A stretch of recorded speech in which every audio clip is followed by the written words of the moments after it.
Lecturer social work department. আমি সমাজকল্যাণ গবেষণা ইনস্টিটিউট থেকে পাস করেছি ঢাকা ইউনিভার্সিটিতে। তো আমার যেটা প্রশ্ন ছিল, একটা প্রপোজাল যেটা অলরেডি সচল স্যার করেছেন, আমরা অনেকক্ষণ ধরেই শুনলাম, খুব ভালো লেগেছে শুনে। কিন্তু প্রবলেমটা যেটা হবে, আজকে ওরা বাসায় যাবে এবং এটা ভুলে যাবে, খুব স্বাভাবিক, ন্যাচারালি এটাই হয়। তো সেক্ষেত্রে আপনাদের এরপরে, যেহেতু গবেষণা একটা লম্বা প্রসেস, একদিনের এই 2 ঘন্টার সেশনে আসলে এটা শেখা সম্ভব না। তো খুব তাড়াতাড়ি, বিশেষ করে ধরেন 15 দিনের মধ্যে বা 1 মাসের মধ্যে আমাদের মেয়েদের জন্য যদি আরেকটা সেশন, যেটা সদর স্যার বললেন, সেটা রাখতে পারেন তাহলে এটা খুব ভালো হবে। আর এখানে যেহেতু আজকের সেশনটা পুরোটাই আমরা ফ্রিতে করেছি, খুব ভালোভাবে বলতে গেলে, পরের সেশনগুলোতে আমরা সামান্য কন্ট্রিবিউট করে যদি সেটাও হয়, তাহলে আমার মনে হয় এটা খুব উপকারী হবে। সেক্ষেত্রে আপনারা দেখবেন ভেবে, এবং আমাদের কলেজ থেকে অডিটোরিয়াম ফাঁকা পাওয়া যাবে কিনা এটাও একটা ব্যাপার।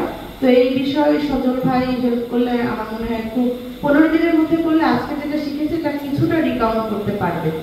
আর আমার পার্সোনাল যে একটা কোশ্চেন ছিল, যে আমার নিজেরই একটা থিসিস পেপার আছে, এটা অনেক আগে, আপনি বলেছেন বয়োবৃদ্ধ, ওই অনুযায়ী আমি বয়োবৃদ্ধই হয়ে গেছি। আমি আসলে অসম্মান করি না, এটা সিনারিওটা বোঝানোর ট্রাই করছি। যেটা আমি বলছি যে almost 8 or 10 years ago।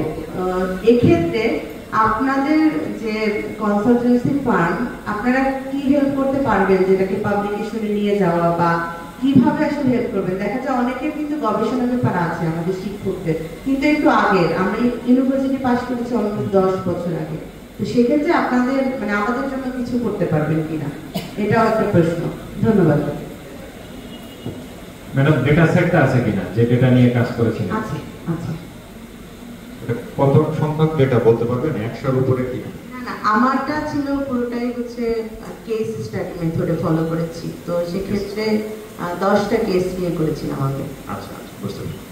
Basically রিসার্চটা আমাদের দেখতে হবে, এটা তো এভাবে বলাটা একটু টাফ, বাট সিনারিও যেটা আমরা বলতে পারি, একটা থিসিস তো অনেক ব্রড একটা টপিক নিয়ে করা হয়, বাট রিসার্চ একটা থিসিস থেকে 10টা বা 20টা রিসার্চ করা যেতে পারে। সো ওইটা থেকে কোন পয়েন্টটা নিয়ে আপনি কাজ করবেন সেটা একটা বিষয়, এবং ওই পয়েন্টে ইতিমধ্যে কোনো কাজ হয়েছে কিনা সেটাও দেখতে হবে। এবং রিসার্চের গ্যাপ নিয়ে হয়তোবা আপনার ওই ফিল্ডটা ফিক্স থাকবে, কিন্তু রিসার্চ যে এক্স্যাক্টলি রিসার্চ টাইটেলটা একটু চেঞ্জ হতে পারে। তো ওইটার সাথে ম্যাচ করে আপনি একটু এদিক ওদিক চেঞ্জ করে, সেক্ষেত্রে যদি ডাটা আপনার সবগুলা ইউজ না করলেও কিছু ডাটা ওখান থেকে ইউজ করা যাবে, নতুন ডেটা আবার হয়তো বা কালেক্ট করতে হবে, বাট করা যাবে, অবশ্যই করা যাবে। Thank you.